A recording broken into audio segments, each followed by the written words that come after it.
세계 2차 대전 때 이 독일의 나치군은 이 폴란드를 점령해서 이 바르샤바의 빈민가에 있는 유대인들을 남녀노소 가리지 않고 마구 수용소로 끌고 가서 이렇게 죽였습니다.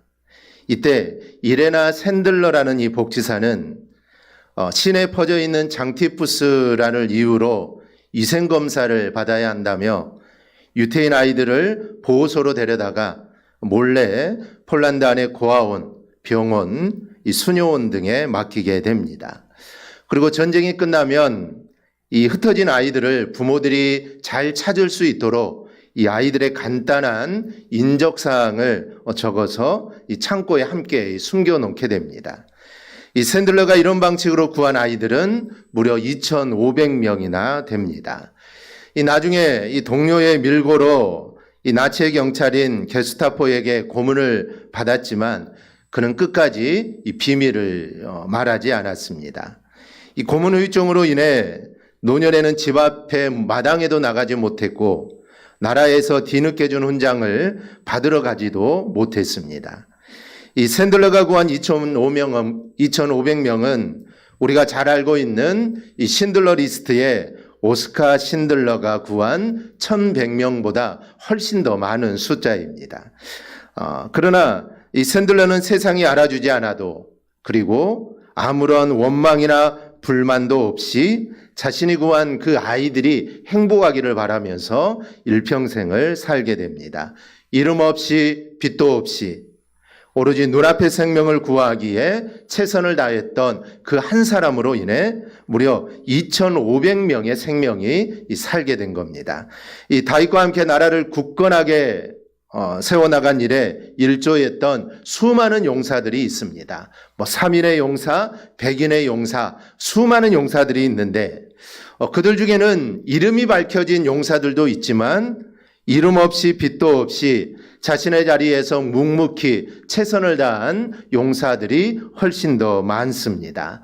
이들의 수고는 하나님만이 아실 겁니다. 이런 사람들을 보면서 우리 역시 이름 없이 그리고 빚도 없이 충성하고 또 섬기며 살기를 소망합니다. 마태복음 20장 28절을 보면 인자가 온 것은 섬김을 받으려 함이 아니라 도리어 섬기려 하고 자기 목숨을 많은 사람물의 대속물로 주려 함이니라 라고 말씀을 합니다. 사람들은 섬기기보다는 섬김받기를 좋아하는 게 사실입니다. 그런데 우리가 가져야 할 정신은 바로 섬기는 것입니다. 주님이 이 땅에 오신 이유가 바로 섬기기 위해서 오셨기 때문입니다. 그런데 그 섬김이 무엇이냐면 그냥 지나가는 사람의 가방을 들어주거나 아니면 어떤 자리를 양보하거나 그런 섬김이 아니라 우리 주님의 섬김은 자기 목숨을 많은 사람들로 위해 대속물로 주기 위한 것, 이게 바로 우리 주님의 이 섬김입니다.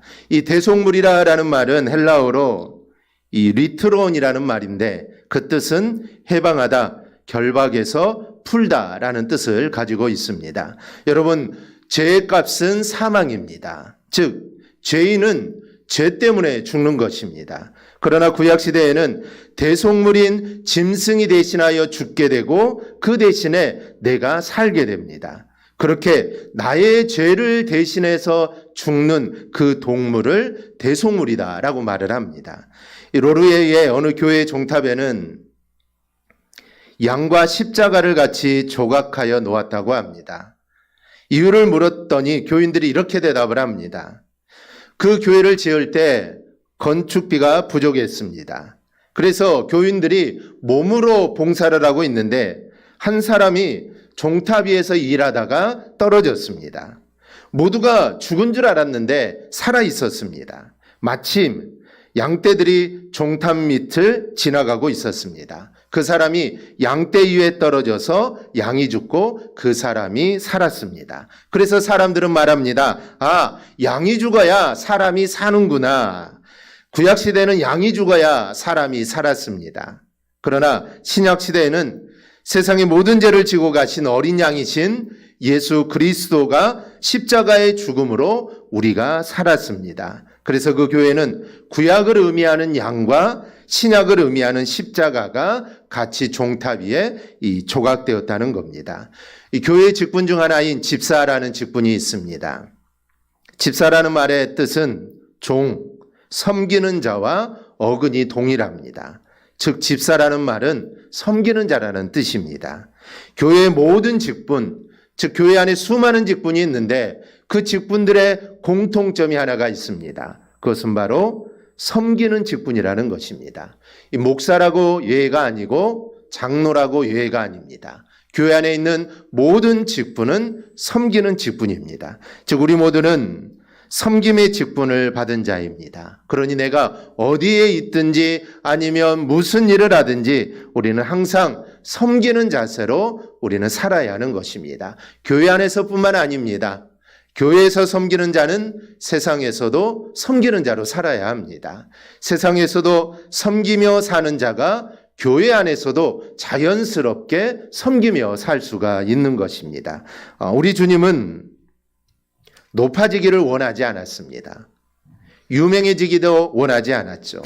남들이 자신을 알아주기도 우리 주님은 원하지 않았습니다. 주님은 단지 섬기기를 원하셨고 주님은 희생하기를 원하셨습니다. 그런데 그 예수님을 따르는 자들은 어떻습니까? 이 다른 사람은 놔두더라도 내 자신이 어떻습니까? 내가 정말 주님처럼 낮아지기를 원하고 내가 섬기기를 원하고 내가 희생하기를 원합니까? 아니면 내가 높아지기를 원하고 내가 섬김받기를 원하고 내가 유명해지기를 원합니까? 우리는 내 자신의 모습을 우리는 살펴봐야 합니다. 본문 2절을 보면, 이전의 말씀을 보면 주님께서는 사람들의 환호를 받으며 예루살렘으로 입성을 하셨습니다. 예수님이 예루살렘에 입성하신 이유는 사람들을 섬기기 위함이고 그리고 사람들의 죄를 대신하여 죽기 위해서 지금 주님은 예루살렘에 올라가시는 겁니다. 예루살렘에 올라오신 주님은 십자가를 앞에 두고 이렇게 말씀하십니다. 내가 진실로 진실로 너희에게 이르노니 한 알의 밀이 땅에 떨어져 죽지 아니하면 한 알 그대로 있고 죽으면 많은 열매를 맺느니라. 여기 보면 주님이 진실로 진실로라는 표현을 하시는데 이것은 아주 중요한 진리를 강조하시기 위해서 주님은 지금 진실로 진실로라는 말씀을 하십니다. 이렇게 주님이 강조하시면서 말씀하신 것이 무엇이냐 하면 희생을 당하는 한 알의 밀알에 대한 말씀입니다. 오늘은 이 한 알의 밀알에 대해서 함께 생각해 보려고 합니다. 그러면 주님께서 한 알의 밀알을 통하여 우리에게 주시는 메시지가 무엇입니까? 첫째는 우리 모두가 한 알의 밀알이라는 것입니다. 여기서 밀알은 많은 가능성을 가진 존재입니다. 본문에서 한 알의 밀이 땅에 떨어져 죽지 아니하면 한 알 그대로 있지만 죽으면 많은 열매를 맺는다라고 하십니다. 즉 밀알이 땅에 떨어져 죽으면 많은 열매를 맺는다는 것이죠. 그렇게 우리 모두는 많은 열매를 맺을 수 있는 아주 특별한 존재다라는 것입니다. 세상은 물질로, 학벌로, 외모로 사람을 판단합니다. 기준이 이런 것들에게 있습니다. 그러나 우리 주님의 기준은 그게 아닙니다. 창세기 1장 26절을 보면 하나님은 사람을 만드실 때 우리의 형상을 따라 사람을 만드셨습니다. 즉 우리는 하나님을 닮은 존재다라는 것이죠. 그리고 나서 하나님은 그렇게 만든 사람들에게 28절에서 이렇게 말씀합니다. 하나님이 그들에게 복을 주시며 하나님이 그들에게 이르시되 생육하고 번성하여 땅에 충만하라. 땅을 정복하라. 바다의 물고기와 하늘의 새와 땅에 움직이는 모든 생물을 다스리라 하시니라. 세상에 충만하고 세상을 정복하고 세상을 다스리는 주관자가 되게 하셨습니다. 그래서 사람은 사람 자체로 가치가 있는 것입니다. 물질로, 외모로, 학벌로, 가진 것으로 사람을 판단해서는 절대로 안 되는 겁니다. 그런데 세상은 물질로, 외모로 사람을 판단하는데 이것은 하나님의 방법이 절대로 아닙니다. 이런 것은 사람을 가치 없게 만드는 마귀적인 생각일 뿐입니다. 본문에서 우리 주님은 한 알의 미랄을 자신에게 적용을 시킵니다. 즉, 내가 죽음으로 많은 열매를 맺을 수 있다라는 말씀입니다.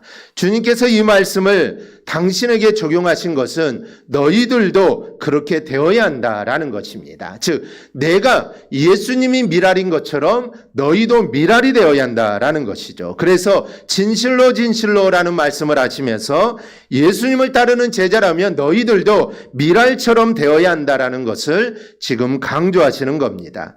원래 하나님의 형상대로 창조된 우리는 세상에 충만하고 또 세상을 다스리는 주관자의 명을 받았습니다. 그런데 우리가 죄를 범하고 타락한 이후에 인간은 하나님의 축복에서 멀어지게 됩니다. 그런데 대속의 은혜를 입은 우리는 이제 하나님과 화목하고 다시 하나님과 동참할 수 있는 그런 기회를 얻게 됩니다. 우리의 옛사람은 죽었고 이제 우리는 주님의 은혜로 새 사람이 된 것입니다. 고린도서 5장 17절은 그런즉 누구든지 그리스도 안에 있으면 새로운 피조물이라 이전 것은 지나갔으니 보라 이제는 새 것이 되었도다라고 말씀을 합니다. 이렇게 우리는 생명의 열매를 맺을 수 있는 미랄이 되었습니다. 그것도 죽은 미랄이 아니라 우리는 살아있는 생명력 있는 미랄이 된 것입니다. 그러니 이제 우리는 가치 있는 미랄이라는 사실을 확신하고 우리는 미랄 같은 삶을 우리는 살아야 합니다.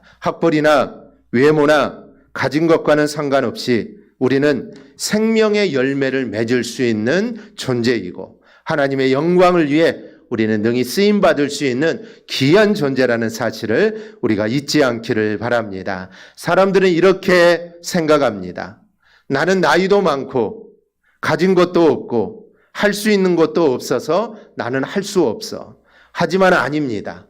내가 나이가 많아도 가진 것이 없어도 할 수 있는 것이 하나가 없어도 우리는 생명의 열매를 맺을 수 있고 하나님의 영광을 위해 우리는 쓰임받을 수 있습니다. 그 이유는 나에게 원인이 있는 것이 아니라 하나님이 나를 그렇게 만들어 놓으셨기 때문입니다. 그러니 나는 하나님의 영광을 위해 나는 살아갈 수 있어라는 이런 자신감을 가지고 우리가 도전해 볼 수 있기를 바랍니다. 그러면 나는 하나님의 일을 할 수 있고 나를 통해 하나님께서 반드시 영광을 받으실 것입니다. 그러니 우리 모두는 할 수 있습니다.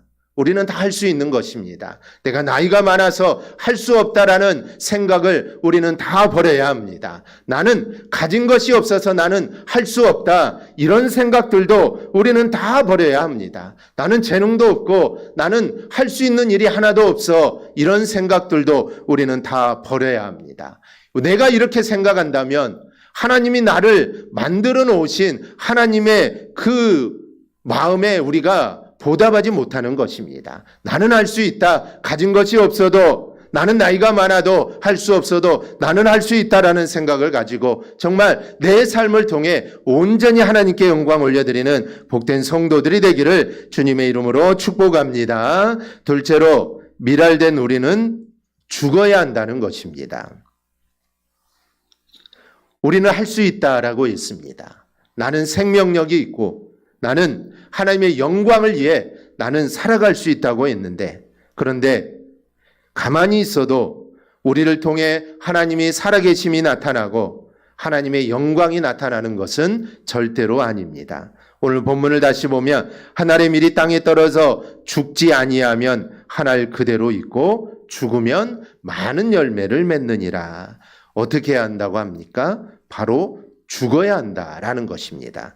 물론 이것은 1차적인 의미는 주님 자신의 죽음을 의미합니다. 즉 주님이 이 말씀을 하시고 주님 자신에게 적용했기 때문에 이 죽어야 한다는 것은 주님의 죽음을 의미합니다. 주님께서 죽으심으로 그 열매로 우리가 살아났다면 우리 또한 내가 죽음으로 역시 열매를 맺을 수 있다라는 것입니다. 그러면 죽는다는 의미가 무엇일까요?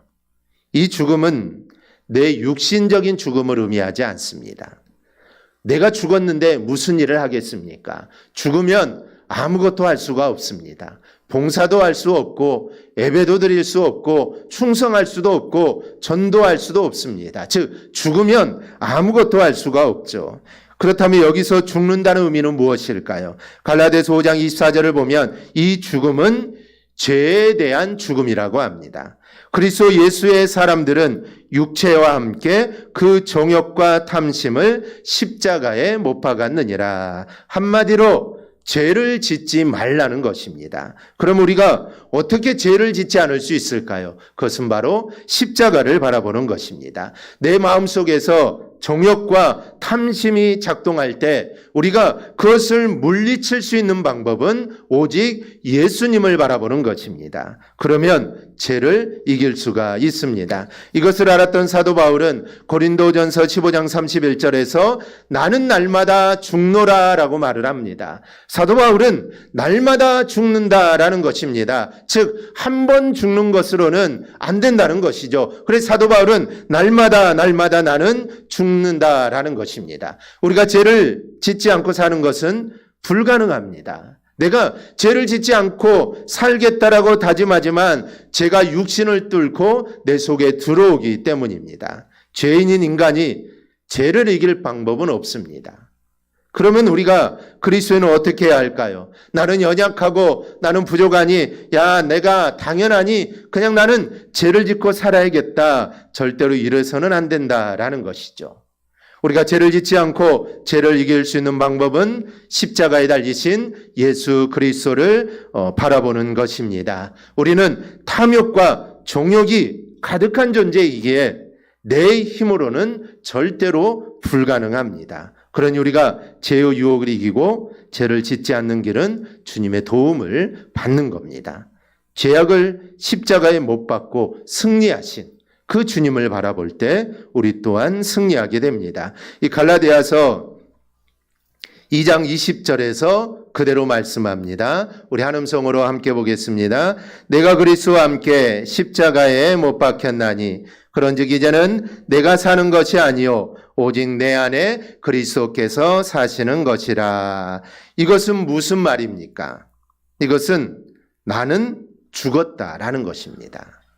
나의 욕심과 나의 탐심, 정욕 모든 것은 이미 십자가에 못 박았기에 나는 죽은 존재이고 오직 내 안에 생각과 마음의 뜻은 모두 다 주님의 것이다 라는 것입니다. 그러니 우리는 육신의 욕망과 죄의 유혹을 버리고 우리가 주님의 뜻을 따라 살라라는 그 말씀입니다. 그러니 우리 육신의 욕망과 죄의 욕심이 내 안에 들어올 때 나를 위해 십자가에 달리신 그리스도를 바라볼 수 있기를 바랍니다. 그런데 그렇게 하지 못하는 사람들이 너무나 많습니다.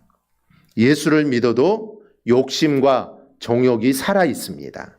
내 안에 주님이 살아 있어야 하는데 주님은 말씀은 없고 여전히 내 안에 내 정욕과 탐심과 이기심이 가득합니다. 십자가를 바라보지 않고 세상을 바라봐서 그렇습니다. 성경을 보면 은혜 받고 하나님 앞에 놀랍게 쓰임을 받았지만 자신의 욕심과 이기심을 이기지 못하고 망한 사람들이 많은데 그중 대표적인 사람이 바로 이 사울입니다. 사무엘상 9장을 보면 사울은 키가 크고 잘생긴 훈남이었습니다. 그는 가문도 좋았고 믿음도 좋았고 또 효자였습니다. 배려심도 있고 그는 겸손한 사람이었습니다. 하나님께서는 이런 그를 이스라엘의 초대왕으로 세우십니다. 그런데 그게 2년을 가지를 못합니다. 이 사무엘상 13장을 보면 사울이 왕이 된 나이가 40세인데 왕이 된 지 2년 만에 문제가 생기게 되죠. 사울이 왜 이렇게 되었을까요? 믿음도 좋고 효자이고 정말 가문도 좋고 모든 것이 다 좋았는데 그는 2년을 견디지 못하고 문제가 생기게 됩니다. 그 원인은 마음속에 있던 욕심이 드러나서 그렇습니다. 하나님만 바라보면 이런 욕심과 이기심 이길 수 있는데 사울은 하나님을 바라보지 않은 것이죠. 그래서 그 안에 있었던 그 욕심과 이기심이 밖으로 나타나게 된 것입니다. 그래서 그는 하나님께 버림받고 비참한 최후를 맞이하게 됩니다. 사랑하는 여러분, 우리 모두 나의 죄를 십자가에 못 박으신 주님을 바라볼 수 있기를 바랍니다. 그러면 욕망과 죄악을 이길 수 있습니다. 이길 밖에 없습니다. 그러니 십자가에 달리신 주님을 바라보시기를 바랍니다. 주님을 바라보므로 인해 내 안에 있는 욕심과 이기심, 이 정욕을 이기고 늘 승리하며 살아가기를 주님의 이름으로 축복합니다. 세 번째로, 우리가 죽어야 우리를 통해 열매가 맺어집니다. 이 본문 말씀대로 예수님이 죽지 않으면 구원의 열매는 없습니다. 그러나 예수님의 하늘의 미랄로 십자가의 죽으심으로 인해 그를 믿는 사람들은 모두 구원을 받는 이 구원의 열매가 맺혔습니다. 그렇다면 우리도 마찬가지입니다. 내 욕심이 죽고 내 이기심이 죽고 내 성질이 죽어야 나를 통해서 열매가 맺혀집니다. 이 초대교회 바나바라는 사람은 자신의 밭을 팔아 어려운 사람들을 구제했습니다. 그리고 안디옥 교회로 가서 교회를 크게 부흥을 시키죠. 이 바나바는 이 바울에게도 큰 도움을 준 사람인데, 예수 믿는 사람을 핍박하던 이 사울이 회심을 하자 그를 사도들에게 소개시켜 준 사람이 이 바나바입니다. 이 사도들과 사람들은 바울의 회심이 가짜라고 생각을 했죠. 즉, 회심한 척 우리를 속여서 예수 믿는 사람들을 잡아가려고 지금 우리를 속이고 있다라고 이렇게 사람들은 생각을 한 것입니다. 그래서 어느 누구도 사울을 만나주지 않습니다. 만나면 잡혀갈 것이 뻔하기 때문에 사도 바울을 만나주지 않죠. 혹독하게 교회를 핍박했던 사람이 스데반을 죽이는데 앞장섰던 그 사람이 회심했다니 이게 쉽게 믿어지지 않았던 겁니다. 그때 바나바가 나서서 바울의 회심이 진짜라는 것을 알고 바울을 사도들에게 소개를 합니다. 그리고 안디옥으로 데려다가 함께 목회를 하게 되죠. 나중에 마가가 전도 여행을 가는데 데리고 가는 문제로 바울과 갈라서지만 그래도 그에게는 서운함이 없었습니다. 바울 자신이 이미 죽었기 때문이죠. 이런 바나바를 사도행전 11장 24절은 이렇게 말합니다. 바나바는 착한 사람이요 성령과 믿음이 충만한 사람이라. 이 바나바에 의해서 바나바와 바울이 갈라서게 됐을 때 바나바는 마가를 끝까지 데리고 갑니다. 이 바나바에 의해서 마가복음을 쓴 마가가 세워지게 되고 바울이라는 인물이 바로 세워지게 됩니다. 모세를 보십시오. 형 아론과 누나 미리암이 모세가 이방 여인과 결혼했다고 해서 모세를 비난합니다. 모세를 막 공격하죠. 나중에는 모세의 지도력에 대해서도 도전을 합니다. 모세는 지도자가 될 수 없다라는 것이죠. 하나님의 말씀을 어기고 이방 여인과 결혼했으니 지도자의 자격이 없다라는 것입니다. 그런데 모세는 아무런 대꾸를 하지 않습니다. 왜 모세는 대꾸를 하지 않았을까요? 여러분, 모세가 얼마나 혈기가 많은 사람입니까? 애굽에 있을 때 사람까지 죽였던 사람입니다. 자기 민족을 괴롭힌다고 그 화를 참지 못해서 사람까지 죽였던 혈기가 왕성했던 모세입니다. 그런데 지금은 형 누나가 자기를 막 모함하고 지도자도 아니다 이렇게 말하는데 모세는 한마디도 하지 않습니다. 왜냐하면 혈기가 다 죽었기 때문입니다. 그 왕성했던 혈기 이제 모세에게는 없습니다. 이미 다 죽었다라는 것이죠. 이런 모세를 민수기 12장 3절은 이렇게 말합니다. 이 사람 모세는 온유함이 지면의 모든 사람보다 더하더라. 모세의 온유함을 따라올 자가 이 세상에 아무도 없다라는 것이죠. 그 혈기 왕성했던 그 모세의 혈기는 이미 다 죽어버렸습니다. 그래서 따라올 자가 없다라는 것이죠. 이렇게 한 사람의 한 알의 밀알이 썩어지면 다른 사람을 세울 수 있고 평안함이 임하게 됩니다. 그러니 우리는 나의 삶의 현장에서 교회에서 우리는 썩어지는 밀알로 우리는 살아야 합니다. 그래야 하나님이 드러나게 되고 나 개인에게도 주님의 은총이 임하게 됩니다. 그러나 내 이기심과 욕심이 살아있으면 이런 일은 절대로 불가능합니다. 그렇기 때문에 우리는 정말 나를 죽이고 예수님이 드러나게 살아야 합니다. 때로 예수 믿는 사람들이 말을 합니다. 야, 누구는 성질이 없냐? 누구는 자존심이 없냐? 라고 말을 합니다. 내가 성질이 없어서 내가 참는 것이 아니라는 것이죠. 내가 자존심이 없어서 내가 참는 게 아니라 나도 성질이 있고 나도 자존심이 있다. 예수 믿는 사람들이 이렇게 말을 하는데, 그러나 우리는 이런 것들을 없게 해야 합니다. 예수 믿는 사람들에게 자존심, 혈기 이런 것들은 없는 자가 되어야 된다라는 것이죠. 그것이 썩어진 하늘의 미랄로 사는 성도들의 이 자세입니다. 1943년 2월 3일 밤 미군 수송선인이 돌체 스토어는 독일군 잠수함의 어뢰를 받고 침몰을 하게 됩니다. 이때 이 배에 타고 있었던 4명의 군목은 잠든 병사들을 깨워서 대피를 시키고, 구명조끼를 입지 못한 병사들에게 자신들의 구명조끼를 벗어서 그들에게 입혀주고 그들은 최후를 맞이하게 됩니다.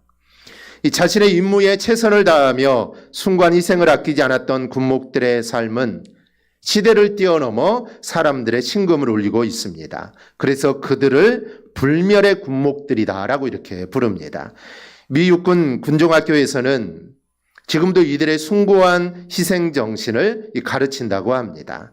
4명 중 군목 중 가장 젊었던 클락 폴링 목사는 사고 당시에 32살이었습니다. 그는 출항 전에 부친에게 이런 기도의 제목을 부탁했다고 합니다. 아버지, 저의 안전한 귀환을 위해 기도하지 마시고 제가 임무를 다하도록 기도해 주십시오. 자신의 안전보다는 임무를 우선시하는 목사였기에 죽었지만 지금도 살아있는 불멸의 군목들이 된 것입니다. 예수님의 12제자 중에 야고보, 알페오의 아들로 소개된 이 야고보가 있습니다.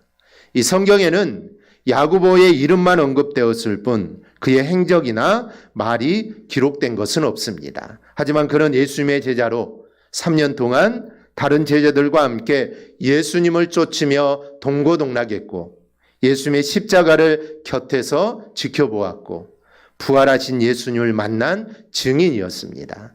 그리고 오순절 성령 강림 때 성령의 충만함을 받은 제자이기도 합니다. 하지만 그의 이야기는 성경에 기록되어 있지 않습니다. 그냥 이름만 기록되어 있을 뿐이죠.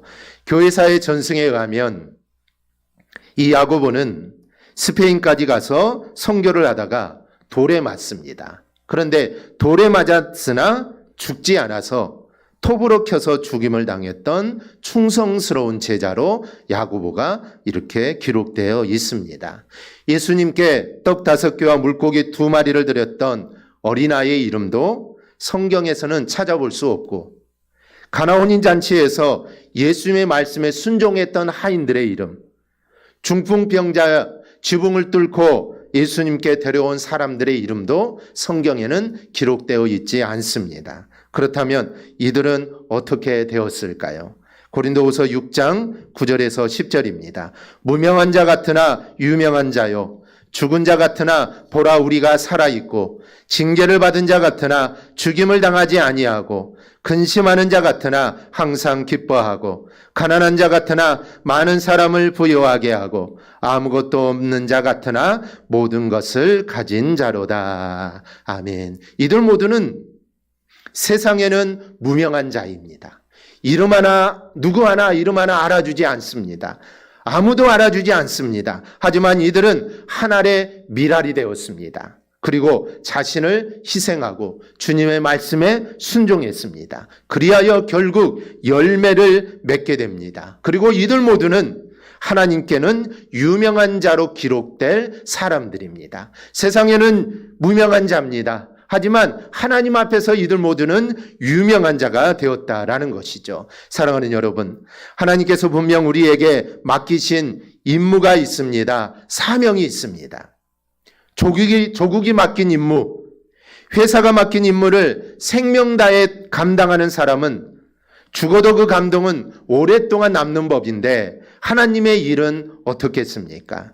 아무리 오래 살아도 죽음과 함께 그 이름이 사라져버리는, 잊혀버리는 사람이 있는가 하면 짧게 살아도 오랫동안 기억되는 사람이 있습니다. 우리 그리스도인들도 그런 사람들이 되어야 합니다. 그러려면 우리가 썩어진 미랄, 즉 죽는 미랄이 되어야 합니다. 내가 썩지 않고 내가 죽지 않으면 그냥 나만 살 뿐입니다. 나만 살아서 그냥 살아갈 뿐이죠. 나만 살아서 하나님께 유명한 자가 될 수가 있습니다. 하지만 내가 죽고 내가 썩어지면 나도 유명한 자가 되지만 나로 인해 생명의 역사가 일어나 많은 사람들에게 기억되고 많은 사람들을 생명으로 이끄는 그런 사람이 될 수 있다라는 것이죠. 그래서 나만 살아서는 안 됩니다. 나는 썩고 죽어져서 내가 죽은 미랄, 썩어진 미랄이 되면은 나도 살고 남도 살고 가정도 살고 이웃도 살고 교회도 살고 이 나라도 살게 되는 것입니다. 주님은 우리가 그렇게 살기를 원하십니다. 우리 주님은 주님이 그렇게 사셨던 것처럼 우리 모두도 그렇게 살기를 원하십니다. 즉 썩어진 미랄, 즉 죽는 미랄이 우리는 되어야 합니다. 그래야 하나님의 역사가 일어나고 구원의 역사가 일어납니다. 우리 모두 이 사실을 절대로 잊지 말고 내가 하늘에 썩어져가는 미랄이 되어서 나를 통해 생명의 역사가 일어나고 그리고 하나님 나라의 확장에 쓰임받는 우리 믿음의 성도들이 다 될 수 있기를 주님의 이름으로 축원합니다. 아멘. 기도하겠습니다.